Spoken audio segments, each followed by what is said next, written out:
I was a mess.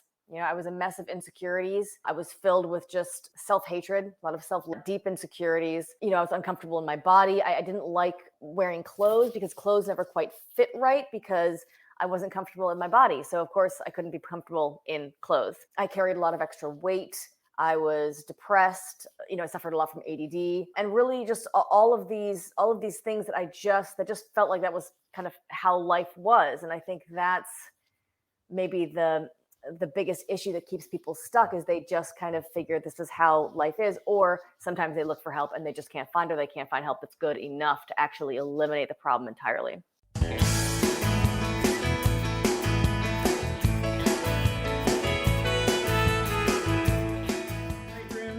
And we're ready to get started. So today we're going to be talking about how we can reprogram our subconscious mind for success.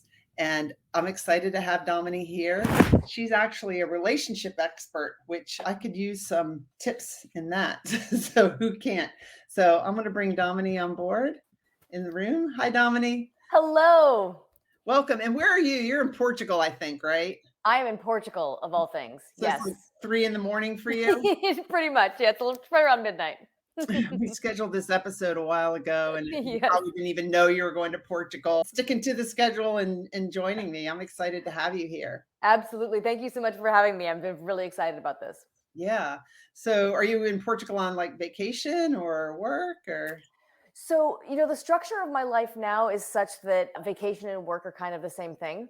I love it. So I'm not really, in the sense that I'm not taking time away from work to travel, but I can I can work from anywhere. So I tend to just travel and then work from places that I find inspiring and exciting. Do you have a home base? I did until recently. I was actually in Asheville, North Carolina for quite some time. For me, quite some time was about 6 years. And that was like the longest I've been anywhere. And then I went traveling for about 3 months, actually, on my Instagram and on my podcast, because I was working the whole time. I sort of documented my journey awesome. As I kind of travel around and look for places to live. And I landed in Denver for a little while. And then I ended up just leaving there a couple of weeks ago. Okay, awesome. Mm-hmm. So let's welcome the folks that are watching right now. We've got Donjette Gilmore. She's joining, I think, from the Washington, D.C. area. Tim Sohn from Pennsylvania. Thank you for helping me today, Tim. I had a question for him and we talked on the phone. He helped me out a lot. Russ Hedge. Hi, Russ. He says, good evening, ladies. And we've got Virginia Walker joining. So welcome, everybody. If you have questions for Dominey as we're going through this interview, please let me know. So Dominey is the premier in personal and relationship coaching. Her direct, intuitive approach is unlike anything else in the industry. So I'm excited to learn about that. And she solves in mere minutes issues that people have struggled with for decades. And she's a poster child for the success of this work, having transformed 180 degrees herself since beginning to study it nearly 20 years ago. You've been featured in Forbes, Entrepreneur Magazine, ThriveGlobal, and your passion is now to facilitate the same powerful transition in your clients. So I'd love to learn, like, what was your journey? And then, because you said you transformed 180 degrees yourself. Yeah, so I know there are like a number of like crazy large statements in that little paragraph there, and the crazier thing is that they are all 100% true. It's absolutely wild. I'm unrecognizable from when I began. I love your topic. I love this, like, overcoming adversity, because I fit right into that. As soon as I remember when we first spoke and you said that was the topic, I was like, oh, I have some really good stuff to share. Yeah, I remember when we were talking, because you were sitting in a car. You were like, maybe at that time you were in Denver. I may have been on the road. Yeah, I may have been on the road. For a place. Yeah. No, I remember that now. Yeah, and we talked about this and we got you scheduled. I'm excited to learn more. Yes. It's been quite a ride. It's still quite a ride, really. But now the ride is more like on my terms. It used to be that I was sort of more like getting rolled by the ocean. You know what I mean? Like, where it's just sort of, I don't know what's happening or which way was up. That's kind of how life used to feel for me. But essentially, overall, I found this work when I was 19 years old. A little wave of gratitude as I say that, because my life is so different now. But I was a mess. I was a mess of insecurities. I was filled with just self-hatred, a lot of deep insecurities. I was uncomfortable in my body. I didn't like wearing clothes because clothes never quite fit right because I wasn't comfortable in my body. So of course I couldn't be comfortable in clothes. I carried a lot of extra weight. I was depressed, I suffered a lot from ADD, and really just all of these things that just felt like that was kind of how life was. And I think that's maybe the biggest issue that keeps people stuck, is they just kind of figure this is how life is, or sometimes they look for help and they just can't find, or they can't find help that's good enough to actually eliminate the problem entirely. Yeah. Which is, of course, understandable. A lot of people don't think all of the issues that I just talked about could even be fixed, but they're actually like fixable. And I'm aware of what a strong word that is to use with these types of things. So I found this work, thankfully, and I dove into it. I mean, from the first weekend that I studied it, I was, it's like a workshop, and it was just life-changing. And I was like, I would like more of this, please. What is this work? So where I started is a branch of work called pathwork. And it's not very well known, which is odd because of how incredibly powerful and transformative it is. And then I went to study. So I studied there for 4 years. I went to their in-depth program for 4 years. And then I went to a school called the Barbara Brennan School of Healing, which is actually an energy healing school. My coach that I interviewed last week, I don't know if you know her, Sandy Rakowitz. I do know her. Yes, did you interview Sandy? Yeah, and I interviewed her last week. You should tell her that you're interviewing me. So she lived in Virginia, not far from where I grew up, actually. She was around the corner, and my mother and she was our healer for quite some time. She worked with our animals. She does animal communication really brilliantly. Yeah.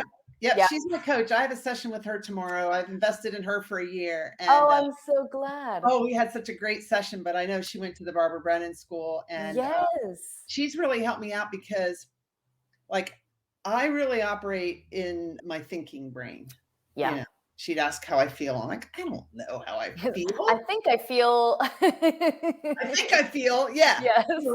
And she always calls me out. That's what you're thinking. Yes. There's a feeling. I'm like, so I've gotten there. But anyway, so that's a big deal. Yeah. Cherie says hi.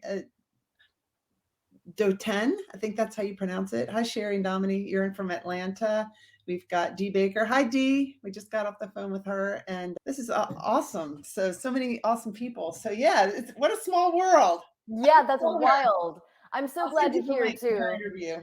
Because she wasn't. Yeah, please do. She wasn't just a student. She was actually a teacher at the time. I know. Yeah, she was. She gets it, which is great. Because there's a lot of BS in this field, and it's not. I think all of it, honestly, I think a lot of it is very well-intentioned BS, but it ends up being BS simply because, let's say somebody's trying to sort of work or enact real change, but if they, let's say, suffer from the same thing you do, like they're unable to get out of their head, they can feel very much like they're doing powerful healing work. They feel like they're doing the steps, but their clients might get a little bit of difference, but they won't get this sort of massive sort of shift, simply because, and it can be very difficult to tell whether you're thinking or feeling sometimes. Yes, it can. Right? Yeah, that's a really, really subtle thing. It sounds like it should be really obvious, like, oh, that's two totally different realms, which they are, but they blend. I mean, it's so subtle.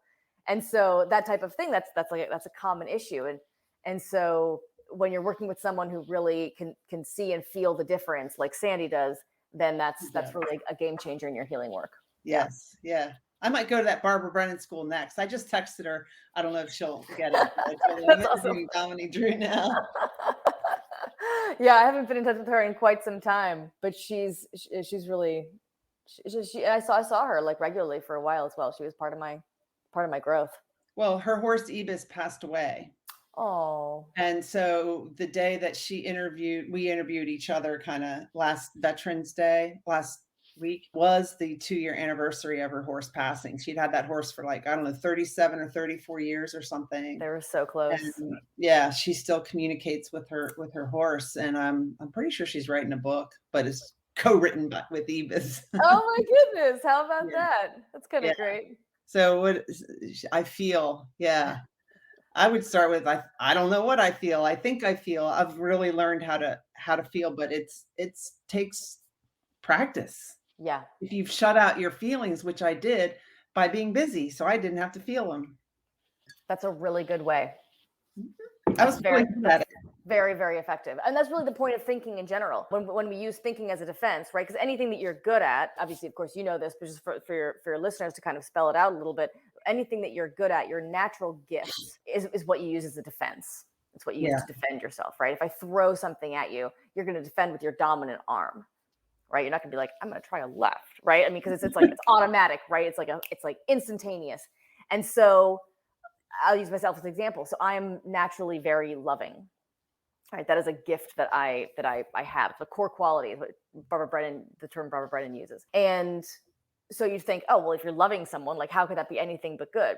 Well, I distorted it as we do, very, very, very deeply. And the way I distorted, quote unquote, love is into being a people pleaser, never saying no. In fact, my understanding, my belief, very deep belief, was that if I said no, it meant I didn't love you.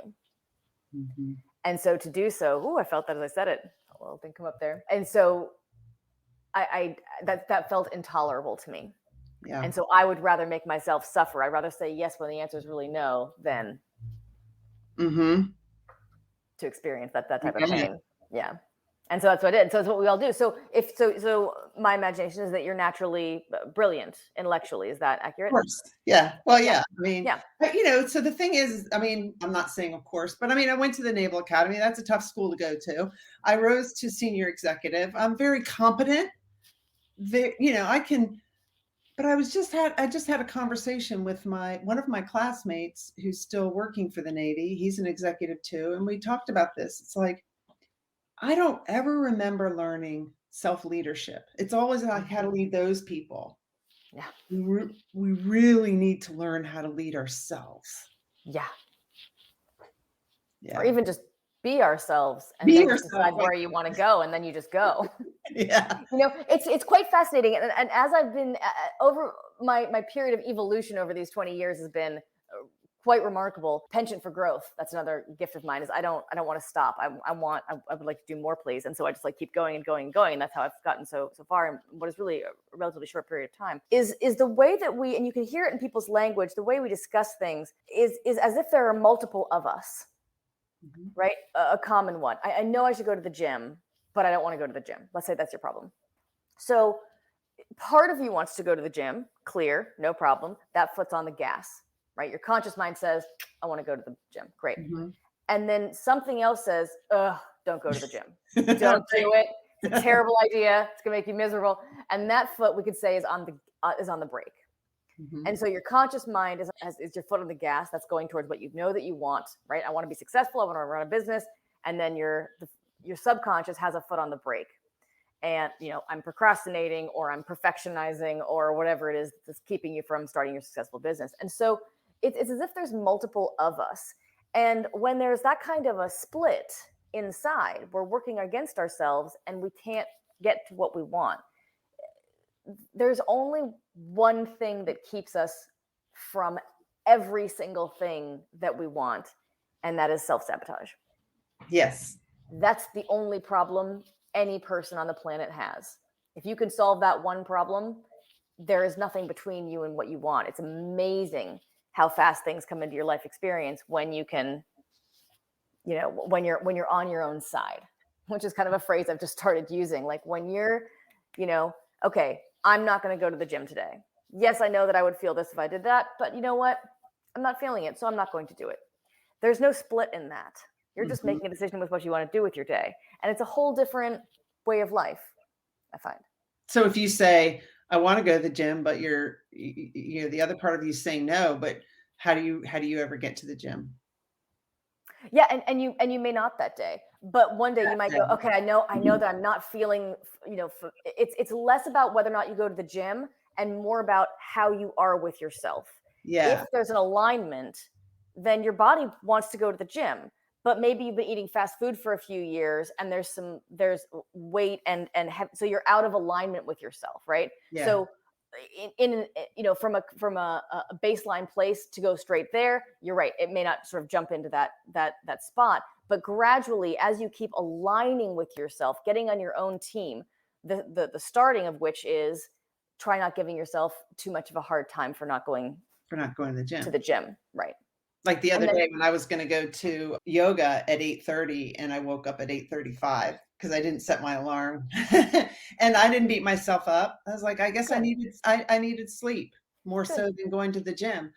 And I think that people feel like they're a loser because they don't have any willpower. They can't make themselves go to the gym. So we have another example then here. I am a loser. Hmm. Then you're stepping outside of yourself, Hmm. turning back towards yourself and deciding that you're not good enough, Hmm.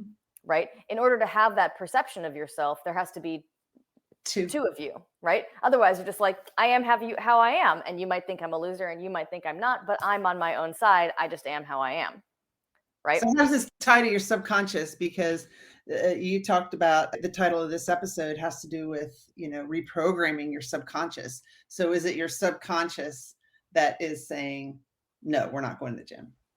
Yeah. So the subconscious, of course, is, as I'm sure you know, is geared toward safety, right? Hmm. So there is something about, maybe not the gym in particular, but maybe stepping into your power and alignment with yourself that is linked to something that happened when you were a child that makes you feel like if you do that, you will actually die. Hmm. You will actually die. So I've Hmm. worked with men in relationships for a very long time. I now work with both men and women on every topic, but for a long time it was men and dating. And so a lot of the guys that came to me, they wanted a partnership. They thought they wanted a partnership. And yet when a partnership showed up, they would turn and run the other direction. Hmm. That's what men do, huh? That's what everybody does. They were Sandy. terrified. They're terrified of the very women that they wanted. Same way women will come to me and be terrified of the successful business that they want.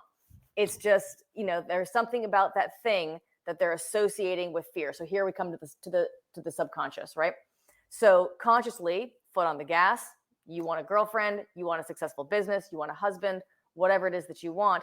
And Yeah. then subconsciously, you're stopping yourself from getting it for what is to you an excellent reason. The only problem with that whole scenario is that reason is out of your awareness. Yeah. Alex says, I'm not denying anything, LOL. Yeah. Sandy texted me back. She said, oh, so cool. She's awesome. Send her my love. Small girl. Oh. Oh, how lovely. Russ says, such a great topic. Awesome Yeah. discussion. What a nice Somebody, I picture. can't see who it is. Hi, Emily. Hi, Dominey. Maybe it's Sandy. I'm not sure because they have to register their name on Facebook. They have to register it with StreamYard. So, Oh, gotcha. awesome. So, how did you end up getting into relationship coaching? To be perfectly honest, I just picked it. Okay. Yeah. The nature of the work is such that it literally fixes any problem that you have, period, without exaggeration. Because again, your only issue Yeah. is holding yourself back. So it's odd because the expertise that I have can be applied to absolutely anything. Anything. And so I literally chose it when I started the business. I was like, okay, what do I want to spend my time talking about? And I wanted to work with men. I felt very called to work with men. And there's also, I found very little support out there for men, whereas there is a huge amount for women, which is also great. But I really wanted to help the men sort of have a safe space. And so I did that, and I still run my men's group, and I adore that. Even though when they came in though to talk about their dating, I would say this is not about dating, because their problem isn't about dating. Nobody has difficulties dating. Dating is not hard. All without all, if we strip away all of the culture and all of the civilization, all we want to do is have sex and eat and protect ourselves and die. I mean, it's like this is the basic thing that we're evolved to do. And so it's not a hard thing to do. It's that all your personal issues get in the way of it. Mm. So if your desire is to go to the gym and it is not followed by going to the gym, then you really didn't have a desire to go to the gym. Not Where quite. does Not desire quite. fit? Yeah, not quite accurate, because you do have a desire, because you know that you want to. You can feel that. That's a lived experience. That is real. It's just not stronger than the usually subconscious desire to not go to the gym for whatever reason that is. And that could be many reasons. The idea of stepping into your power kind of comes in. To go to the gym, like you're going to feel your body, Yeah. right? You're gonna be here. You're getting stronger. You're engaging parts of yourself. To me, when I go to the gym, it always feels like I'm clearing the cobwebs. You know what I mean? Like after Yeah. I come out, I'm like, oh yeah, I can like almost feel parts of myself that I couldn't quite feel. Similarly to the thinking issue, you think to very, very effectively and efficiently not feel things.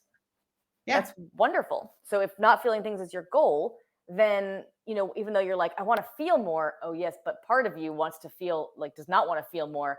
And where you fall on that spectrum can be shown by the outcome, what you end up actually doing. Uh-huh. And like for me, for dating, it's like, okay, so I've been single since 2014, and part of me wants to date, but the other part says, no, don't. It'll end up bad like all the other ones did. So don't. Right. So that's where, I've done a lot of work. I haven't focused on that part yet. And Sandy's here. She says, that's me, Sandy. Relationships are everything. So guess what? She'll be talking to me about. Yeah, I was gonna say that's a Sandy session right there. And so the practice actually now becomes very simple, or can be very simple. You can spend the rest of your life working on that, or you can clear it in a couple of sessions by simply connecting with the part of you. And you do that at the pace that you're willing. It actually comes down to human willingness. And that doesn't... connect with the part of me that doesn't want to. That doesn't want to, exactly right. And when that place has a voice, when you give it space, when you turn and look at it directly, you acknowledge it, you see it, you give it, oh, this is also a part of me. What would you like to say? It's a game changer. And as it speaks, all it's trying to do is express itself. But because we keep dismissing it and pushing it away, there's a way in which it gets kind of stuck, and you hold it there. You're actually holding the part of you that doesn't want it. So as you, and I have a few processes to do this, one of which I'd be happy to actually provide to listeners if you like. I created it in a video. It's just free on YouTube. But there's a way in which you can breathe down, consciously connect with that piece. And as you do that and give it a voice, it can process through your human system. And when it processes through your human system, it is gone forever. That piece of it is gone forever. So you may need to do that 2 or 3 times. But as you do that, that's why I changed 180 degrees in such a short period of time. Because as I, let's say, went through a piece where all this emotion overwhelmed me, that piece that I was carrying, distorted in my body, processed through me and was actually gone. So these aren't coping mechanisms. These aren't techniques or tips and tricks to like help you feel better about your anxiety. This is a way to find the source of your anxiety, address it at its core, and eliminate it through. I give another example of how an example, not another one, but because I haven't done it yet on relationships with men, but the relationship with my parents. I moved here to Stanton when I turned 56 because I wanted to be able to spend more time with my parents. Yet sometimes I would get triggered by things they said or whatever. And so I worked with a coach who we talked about, it's maybe not this part of me, this adult part of me, and maybe I'm not explaining it correctly, that's getting triggered. It might be 6-year-old Emily that's getting triggered. So work on leading 6-year-old Emily in the car, tell her you deal with her, you'll help her, you'll protect her, help her later, and I kind of work through all that. And now I've integrated that 6-year-old Emily into my heart when it comes to, spending time with my parents, and I just don't get triggered, and I just focus on enjoying my time with them and love. It's awesome. And it wasn't example. Like a year of counseling and stuff. I didn't even have to discuss why my 6-year-old was getting triggered. It's just, how do you work with it? Yeah. It doesn't matter. Some people, I used to be very into the story. It was like, oh, the story, or this is a past life, or this is a something or other. It's interesting, but I find the same. It's no longer necessary. Yeah. And honestly, it's not even that interesting. Like it's at some point you sort of get to the, you get to the point where it's like, okay, do you, it was coming from ego, my interest in the story. Ooh, who am I? This defines me. And now I'm just like, I have no interest in defining myself. Yeah, that's cool. Ingor says she's dropping by to say hi. Thank you. Nadine says, love game changers. Yes. Heck yeah. Find the source and eliminate it at the core. Love that. Yeah. Don't the spend years in therapy. Someone else, Adi, says, I can definitely relate to this discussion. Triggers. So I'm so glad that you shared what you just shared about that, about the trigger with your parents, because that's exactly how it works. Yeah. Yeah. So imagine doing that in every area of your life. Well, yeah. Once I had a trigger with a neighbor, and I worked that through with it wasn't Sandy, but a different coach. But it was like the way the neighbor was acting was a way that my ex-husband, who was verbally abusive, acted. And that triggered me. And it was maybe in a different way, not the same way, but I got triggered, and I think it was related to that. And so I worked through that. It's kind of recognizing too what's triggering you and just resolve that within your own body. Because look, you want to be above good, bad. You want to be like in flow and full of love and just enjoying life. And I can tell that's how you are now. Thank you. That is actually, yeah, that is actually how I am now. And to be clear, like, because obviously nobody here knew me before this interview, but I used to be just a mess of being triggered all the time. Ask Sandy, she'll tell you. she was working with me when I was a mess of triggers all the time. And it Well, was when you're just, triggered, it's like if Dominey would change, then I wouldn't have reacted that way. yeah, God, what is wrong with her? All these reasons, and then you find friends that agree with your reasons, and Right. then collude about your reasons, and like, oh, and it's like feels great, but it doesn't fix anything.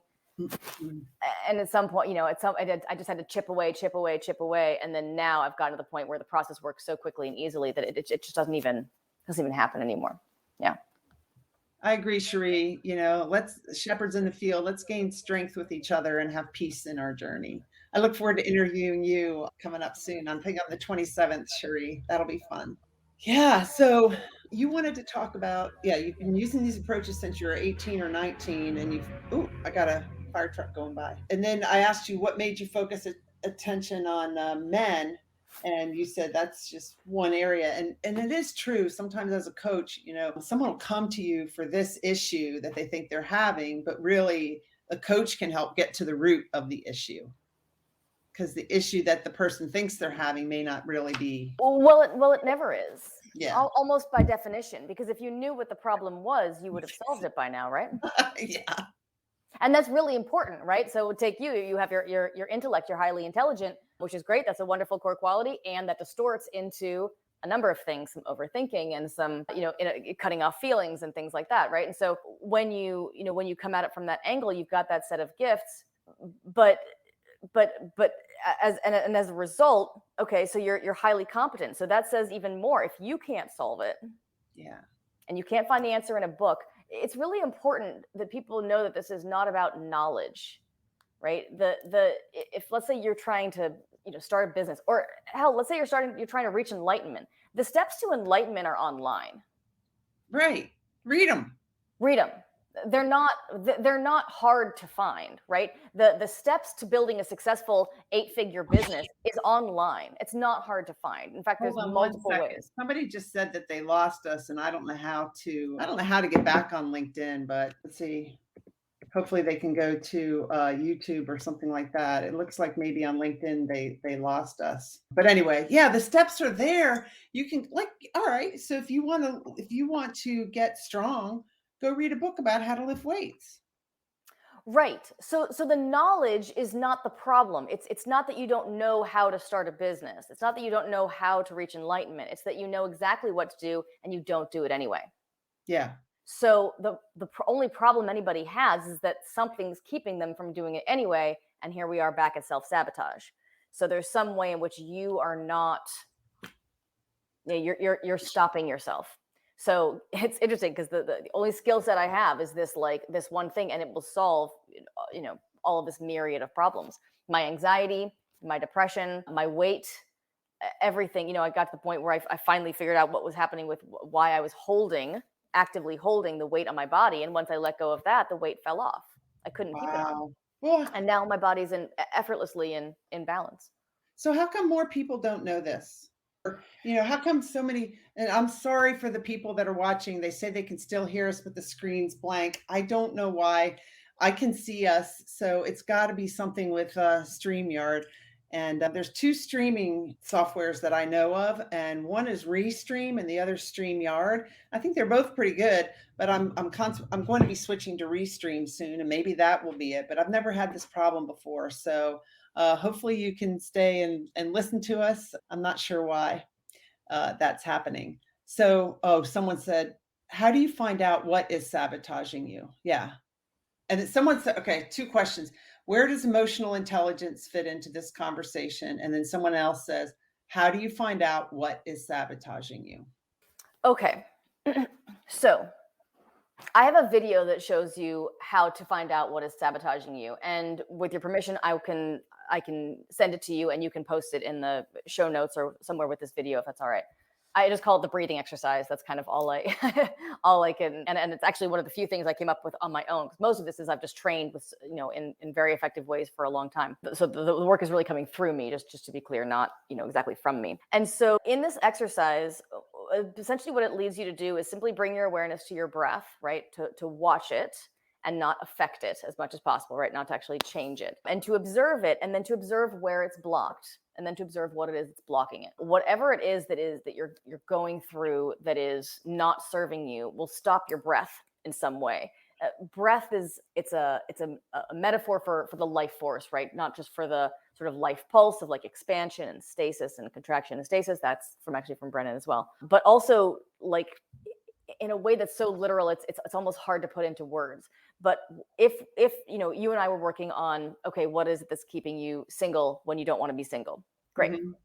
So that's the problem. Okay, cool. So we would start with this exercise. I'd say, okay, cool. How is your breath? And then what is blocking it? And I would walk you through this exercise. And whatever is blocking your breath is the source of what is keeping you single, because that was the topic. That was the space you were in when we started the exercise. Wait, so how do I know what's blocking my breath? You look and see, and it represents itself. If you want, I can walk you through it. Okay. You don't have to. No, but either way, it's a really useful thing to. Let's try it. You want to? Yeah. Okay.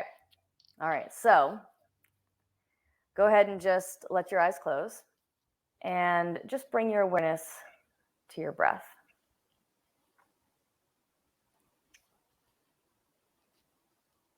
And try not to change your breath in any way, but just allow it to do what it naturally wants to do, and just observe it, just watch it. And as you sit watching your breath, just allow yourself to notice, and everyone can do this along with us, just allow yourself to notice how far down your body is your breath coming on your own if you don't change it in any way. And once you can see how far down your body your breath comes on its own, just look and see if it's flowing in evenly on the left side and the right, or if left to its own devices, it flows in more fully or more effortlessly on one side or the other. And now let yourself notice if it flows in evenly from the front and the back. And once you have a sense of this, I want you to let yourself get curious about the line where you see your breath stop. And you can tell me when you're ready, what is it that you see there, first thought, that is blocking your breath from coming in even more deeply? Something right here in my stomach area, maybe right around my stomach area. I don't know what it is, but it's like my breath only goes down like that far, not all the way down. Great. And so when you look at that place, just sort of let yourself get curious about that place where you see it stop. What is it that's there that's stopping it? I mean, the word that keeps coming to my head is the word that keeps coming to me is heart, but my heart's not down there, but it's heart. Mm-hmm. And when you see, and I say see, of course, not quite literally, but as you see the same way you see your breath stop, what's on the other side of that place where it stops?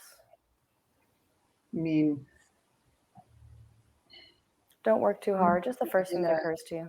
The first thing that occurs to me is like a black area. Mm-hmm. Great. And so how big is this black area? Yeah, it's like the size of from my hips in. Was that big. Great. And what are the edges of it like? Round. And are they sharp edges or fuzzy? Fuzzy.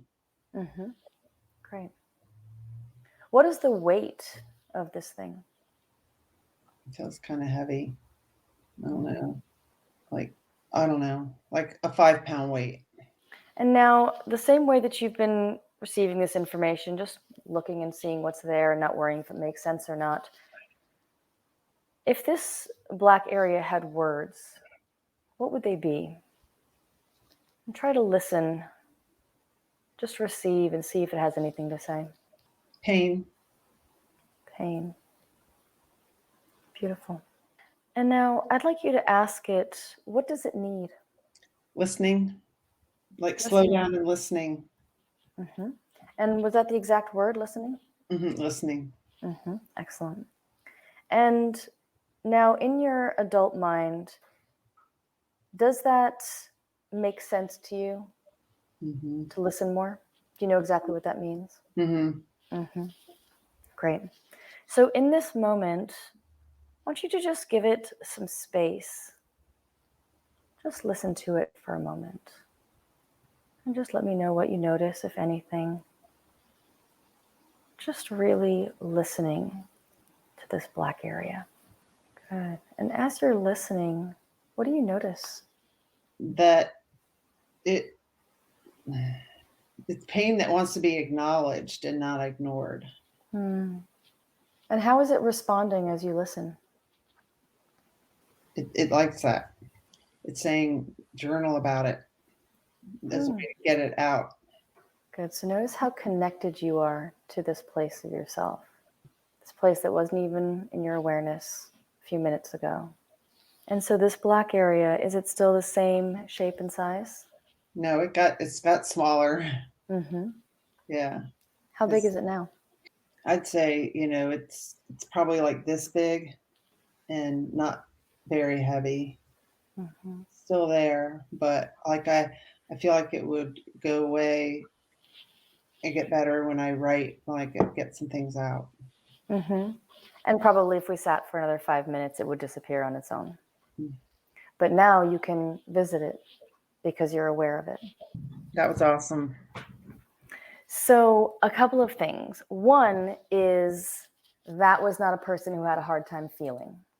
Yeah, that's what one of my coaches has said is you can feel, you just have ignored it.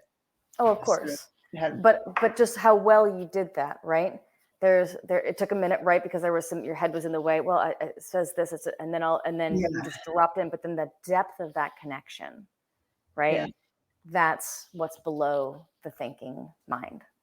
Let me just say that 2 years ago, I would not have been able to do that. I believe you. And, I had one coach who's like, well, I wanted to learn to be. I didn't even know how to be. And I didn't know what that meant, but I just knew I wanted to be, but I don't know how. I'm always busy. And so she wanted me to do this yoga and, or meditation. And then I just couldn't do it. I couldn't sit like that. And she'd say, well, what, she wanted me to do it 40 days straight. And she'd say, well, why haven't, what day are you on? I'd say 2. Well, what's going on? Well, you don't understand. I'm busy. Yeah. I have a lot to do. Yeah. I'm trying to start a business. I'm hosting a podcast. I got a lot to do. I'm too busy. I don't have time to be. Kundalini yoga kind of thing, moving where I was able to move and I felt like I was at least doing something.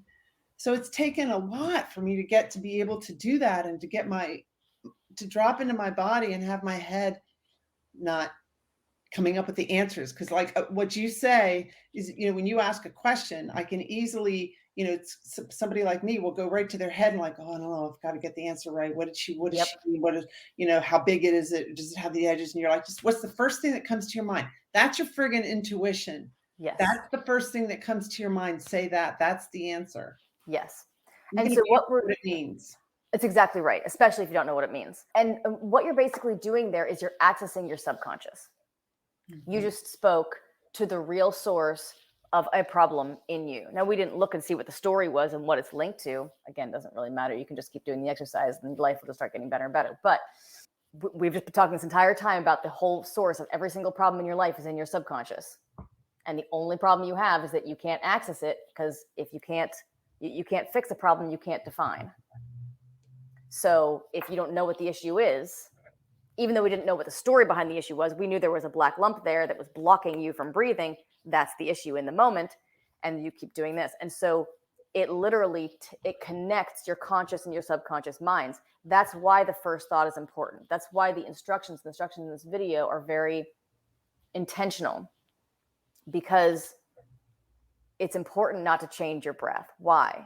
because if you change your breath, you're doing something. Right. You're telling your breath how to be. Oh, I know. I'm very smart and spiritual. Deep breath is better than shallow breath. Right. Right. So if a person comes to me and says that, I go, okay, great. They've got a spiritual education. They're here, but they're not here. Because up here is, oh, how fascinating. That's just how it is. That's the next level of spirituality. Right?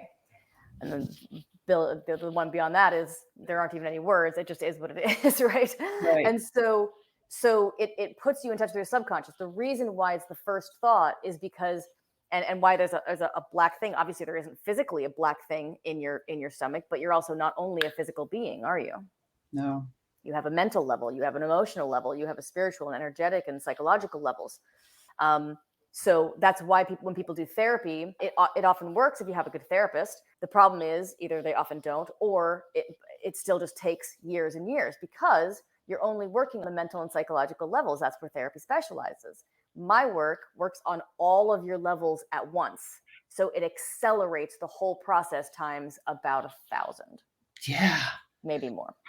Oh my gosh. And the thing is, I coach in a program called Mental Fitness, which is, I'm not going to get into the details on that, but I did an interview with my roommate from the Naval Academy, and the title was How Two Naval Academy Graduates Benefited from Mental Fitness. Because the thing is that, like you've been saying, you're smart, you're accomplished, why, Emily, have you invested? I've invested just under 100,000 on myself in coaching.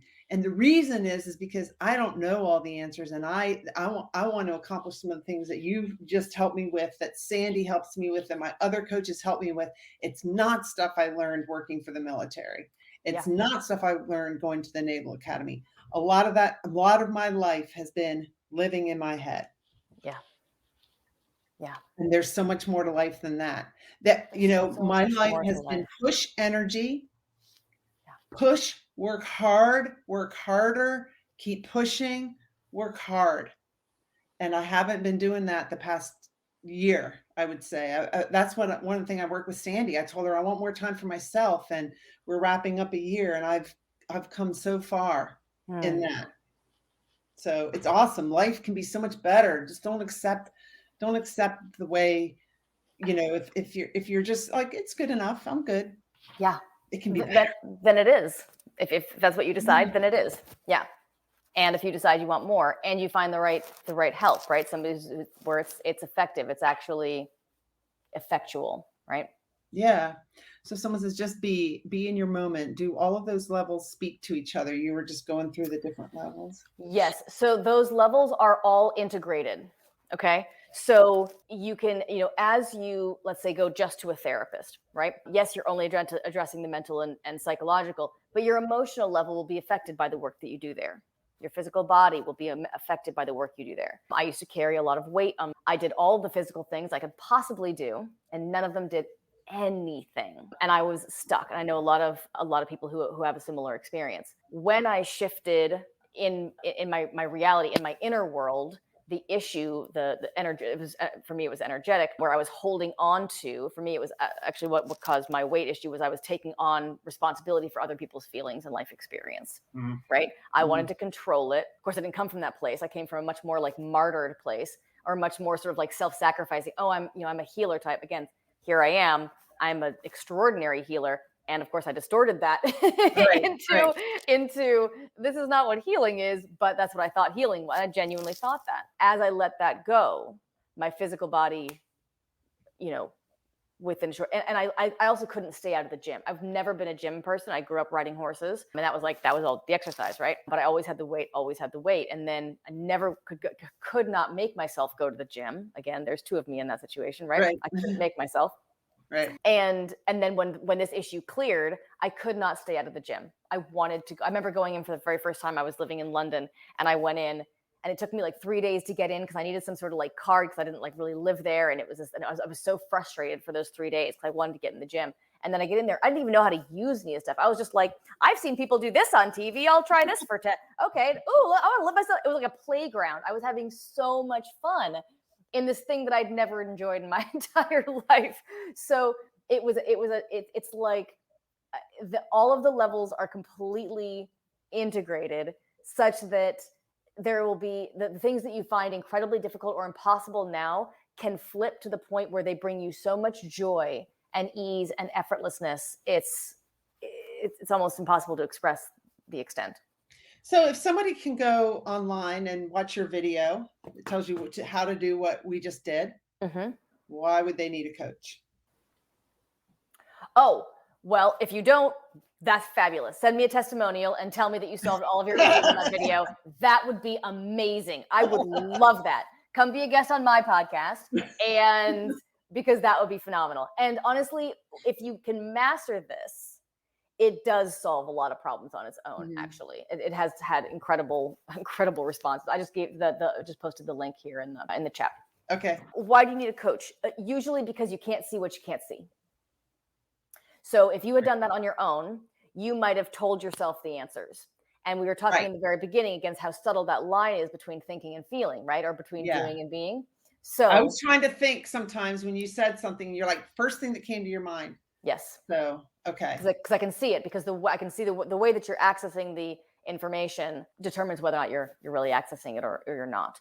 And so, but my goal is to not have my clients forever. I don't have ongoing programs per se, right? There are like some sort of ways you can work with me in an ongoing way. And the people who are like really passionate about it will do that. But like I work with people for about 8 weeks or 12 weeks. Those are the programs. And then people will usually just get a one-on-one session, every month or every couple of months to kind of like get a tune up. But like, and it's not that the problem is necessarily entirely solved at that point. It's that my goal is to give you the skills to heal yourself. That's what you come out of my programs with. Yeah. And you put it in the private chat. So I'll copy it and put it because I don't know that we can really post in the chat. But here, let's see. I actually don't know how to do that. I just want to make sure you had it. Yep. Someone said accountability. Yes. I think I'm pronouncing your name right. I'm not sure. Daten said accountability. Yes, that definitely helps. And here I am, like we talked about, went to the Naval Academy. I can get stuff done. Yeah. Right? Efficacy is not your problem. Right. And usually if I say I'm going to do something, I do it. But I've been working with coaches. They accelerate your success. Yes. What I would say. By a lot. And like, if the problem has a solution, why would you stick with it? Right. It's best to, I mean, it's not best at all. That's not accurate at all. It's just the option is there to move through it more quickly and to live more of your life happily and effortlessly without it. Yeah. So I'll put this in the link in the comments too, that this is the link where people could set up a free call with you, right? Yes. And I would be very happy to offer that to your listeners. It's just it's a call where you can talk to me about what it is that you're going through, and we can go into it in some more detail. And if I can help, that's great. But either way, it gets you some clarity on what you're going through and what you need to do and how to fix it. Mm-hmm. And your website, DomineyDrew.com. Yeah. So what did we have a few more minutes, 5 more minutes or so, but what did we not cover that you think would be appropriate to discuss right now? Can you think of anything? Did I miss something? Not to say missed per se. I actually really appreciate how you were able to model what it is that we're talking about. I thank you for doing that, because it's a lot easier to see someone do it than to speak about it conceptually and to feel you go, to feel you go through it. It's important to know that even things that look like they have nothing to do with you can be fixed by you on your own. So if you're in a marriage that's got some rough places, both of you don't even need to come in, to see me. Like both of you don't even need to do the work. It's kind of wild. But if you think about it, every dynamic takes 2 people, right? A relationship takes 2 people, whether that's a wonderful, healthy dynamic or a horrible, abusive dynamic, it still takes 2 people. One has to abuse, one has to stay and allow the abuse to happen, right? You're taking part in some way. Yes. So when one person stops playing the game, the whole game falls apart, right? So you have the power on your own to shift just about everything. Now they will end up shifting as a result just about every time, but that's not really the intention of doing it. Mostly you get to the place where you're standing in your power. Let's say you were feeling disempowered before or frustrated. Great. If there's any place you're feeling disempowered or frustrated, that's an issue where you can do some growing. And you gave Yes. us that beautiful example early on. Your parents were triggering you. So you go Mhm. to your girlfriends and you have some wine and you go, oh, can you believe it? And they go, I know. I know. No wonder you had that response. That's totally logical. You are right. Right. And that would never, and then I still have a terrible relationship with my parents. And a few weeks ago when I was interviewing my roommate from the Naval Academy, she went through one of my programs and she talked about how that helped her in her interactions with her husband, only because she changed. He Yep. wasn't in the program, but she changed some of her reactions or the way she was, responding or whatever. Yeah, because it's probably the other person's probably not happy either. Right. Right. So it's not like he thinks everything's, sometimes that happens, but like, chances are he's also realizing an issue and he doesn't know how to fix it either. Right. So when she pulls back her dynamic, that's also triggering him. Right. Oh, now he's not triggered anymore. Now we can have more of a conversation. Now there's space to move, etc. Right, because I think she said it in the interview, she has a little bit of a controlling tendency. She wants to control things. So he feels less controlled, he's going to react differently, right? Right. And if there's, so that's going to be my first thought, as you said, that is that there's a safety issue there. So there's Yes, something there she is needs with to her. She right. talked about that, about, how, yes, when she was brought up, she had a stepfather who was an alcoholic. So she talked about that and that developed her controller, her mind needing to control things because she couldn't control him. Yep. And so, yeah, sometimes it could be something something that happens in our childhood that, Every time. yeah, every Just time. just about every time, unless there's a severe trauma, one that's usually quite obvious to the adult mind later in the adult life. Pretty much everything comes from early childhood or before. Yeah. And it doesn't necessarily have to be a trauma, right? Exactly.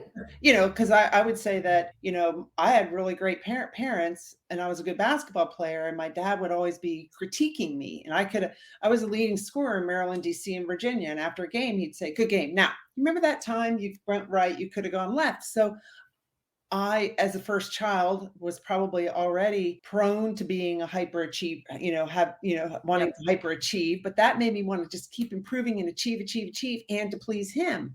Yep. And, I tend to be someone who has, pleaser kind of mindset sometimes to my detriment and hyperachieving.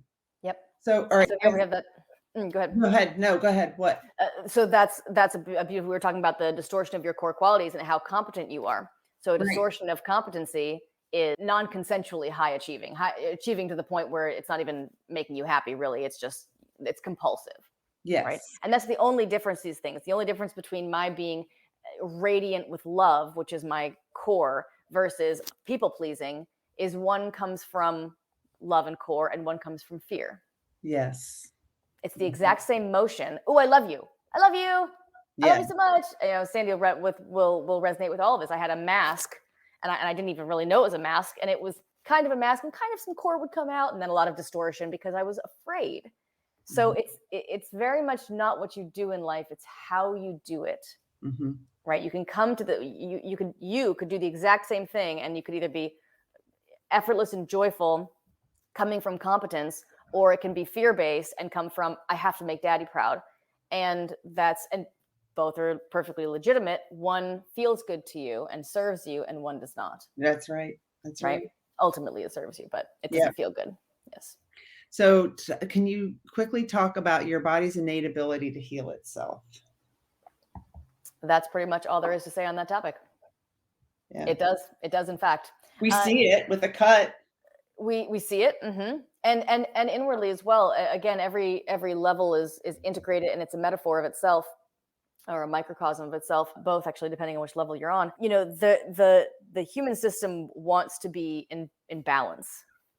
Things want to stay in balance, right? They're designed, the whole planet, the whole ecosystem, right? It naturally keeps itself in balance until you throw in, something like humankind that kind of messes the whole thing up. But it's your system you are naturally a joyful being. Humans were meant to live joyful lives. Mm-hmm. We were. Yeah.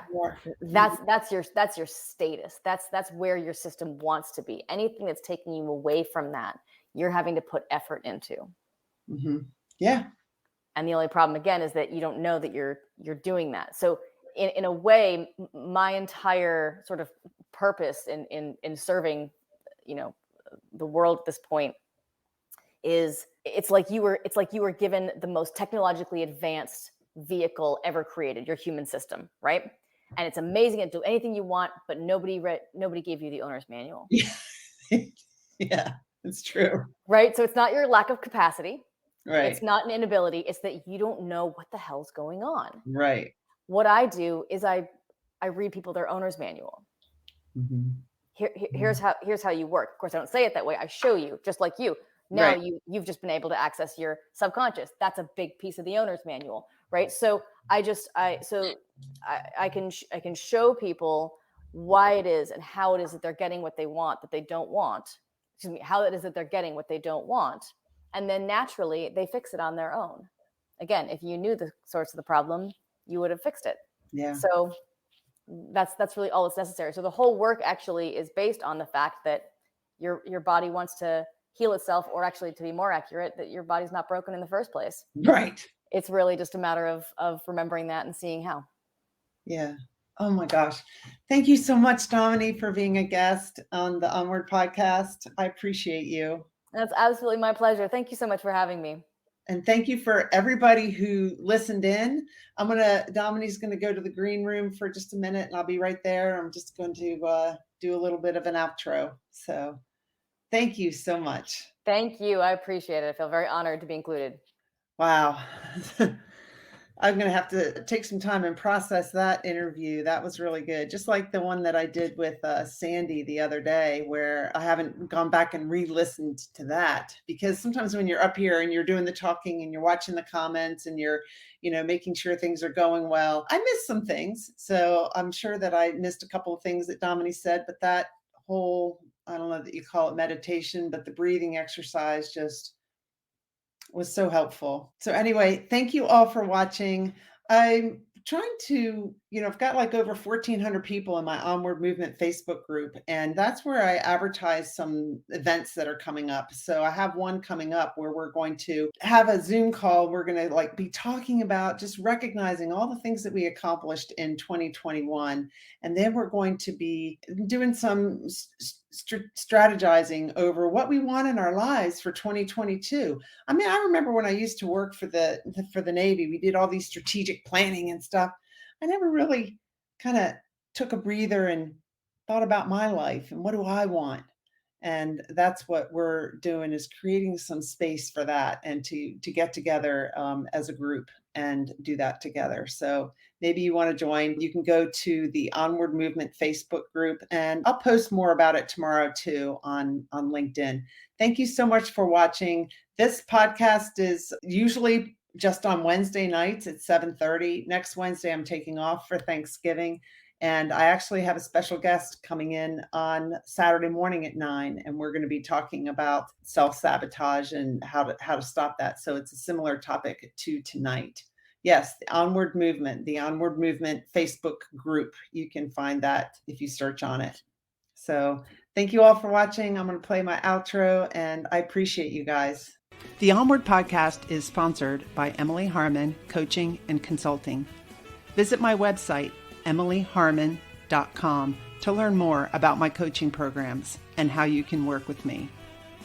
Let's move onward together.